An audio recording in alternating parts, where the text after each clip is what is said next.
Hello friends, Rehman গার্ডেন্সে আপনাদের প্রত্যেককে স্বাগতম। আশা করছি আপনারা প্রত্যেকে সুস্থ আছেন, ভালো আছেন।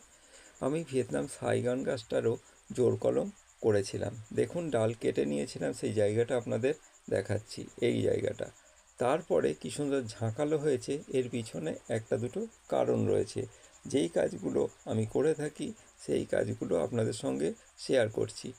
প্রথমে যত ছোট গাছই হোক না কেন, জোড় কলম করার পর আপনি পারলে সেই গাছটাকে একটু ছায়ায় রাখবেন। যদি সেটা বর্ষাকাল না হয়ে অন্য কাল হয়, অন্য ঋতু হয়, তাহলে আপনারা গাছটাকে ছায়ায় রাখার চেষ্টা করবেন। যেহেতু ছোট গাছ, সেই জন্য ওর ওপর একটু ধকল গেল, সেই জন্য ধকলটা ওর সহ্য করানোর জন্য আপনারা ছায়ায় রাখবেন। গায়ে সামান্য সামান্য পরিমাণ জল ছিটিয়ে দেবেন, গোড়ায় তো জল দেবেনই। তার সঙ্গে আপনারা কি করবেন, লিকুইড খাবার, মাছ মাংস ধোয়া জল, এরকম কিছু খাবার ওকে দিতে থাকবেন। দেওয়ার কিছু দিন পর, 15 দিনের মধ্যে দেখবেন আপনারা নতুন করে ডালপালা ছাড়া শুরু করেছে। এই আমার গাছটা দেখুন, 10 দিনও হয়নি, নতুন ডালপালা ছেড়ে দিয়েছে।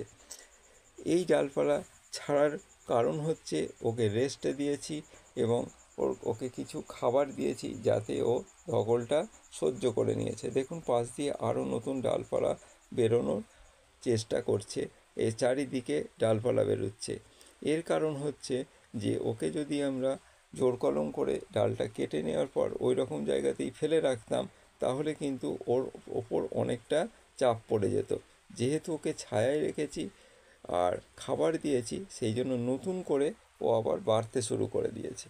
এই রকম যদি আপনারা গাছের ক্ষেত্রে করেন, তাহলে জোড় কলম করার পর দেখবেন যত ছোট গাছই হোক, সে কিন্তু মারা যাবে না।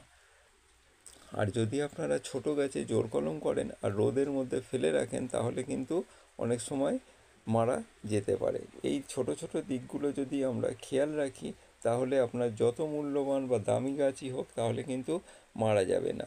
আর আমি নার্সারি থেকে গাছ কেনার পর যেহেতু কলম করার চেষ্টা করি, কারণ যদি কোনো বিপদ ঘটে তাহলে এই বিপদটাকে এড়ানো যায়, সেই জন্য আমি কলম করে নিই। আপনারাও পারলে এই প্রক্রিয়ার মাধ্যমে আপনারা কলম করার চেষ্টা করবেন, হয়ে যাবে। কোনো ভয়ের কোনো কারণ নেই, ভয় পাবেন না যে গাছটা মারা যাবে। গাছটাকেও বিশেষ কিছু যত্ন করলে গাছটা কিন্তু কোনো ক্ষতি হবে না। ভিডিওটা যদি আপনাদের ভালো লাগে, তাহলে অবশ্যই সাবস্ক্রাইব করবেন। আর যদি ভুল ত্রুটি বলে মনে হয়, তাহলে কি ভুল ত্রুটি আছে সেটা কমেন্ট করে জানাবেন। প্রত্যেকে সুস্থ থাকবেন, ভালো থাকবেন। আজকের ভিডিও এইটুকুই। নমস্কার।